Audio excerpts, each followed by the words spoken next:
Hello viewers, welcome to my channel. এটি একটি পুঁইয়ের চারা। আমার যে বড় পুঁই গাছটি ছিল তার নিচের টবেই বীজ থেকে হয়েছিল, তাই আমি এই চারাটিকে আলাদা পাত্রে পটিং করব। এই যে খুব সুন্দর চারাটি, বেশ সুন্দর, দারুণ দেখতে, বেশ হৃষ্টপুষ্ট চারা, বেশ।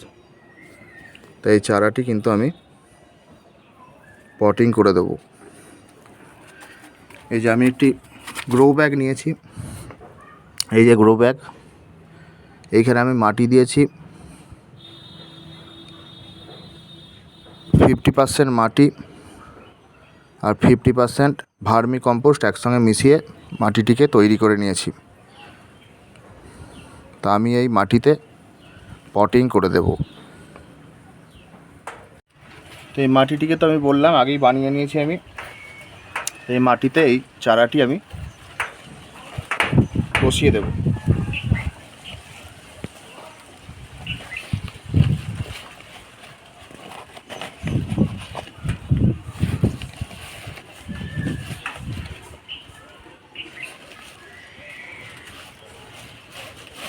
এই চারাটি আমি কিন্তু বসিয়ে দিলাম।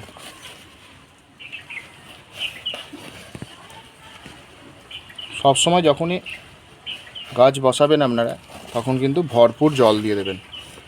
আমি এখন জল দেব না, আমার মাটিটা কিন্তু ভিজে আছে, সেই জন্য আমি এখন জল দেব না।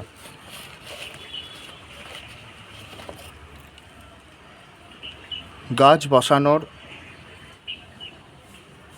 10 দিন পর থেকে আপনারা পাতলা করে খোল পচা জল এই গাছের মাটিতে ইউজ করুন।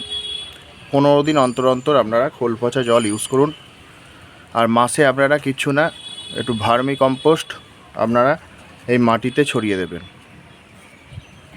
আর আপনারা নিম তেল 7 দিন অন্তর বিকেলে স্প্রে করুন, তাহলে এই পাতায় কোনো রোগ পোকার আক্রমণ হবে না।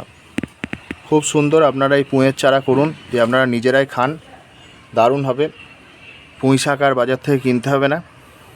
তা আমি কিন্তু এরম অনেক পুঁই শাক তৈরি করি, পুঁই গাছ, তা খুব সুন্দর, আমি কিন্তু বাজার থেকে কিনি না। তা আমি কিন্তু পুঁই শাক বাড়িতেই খাই।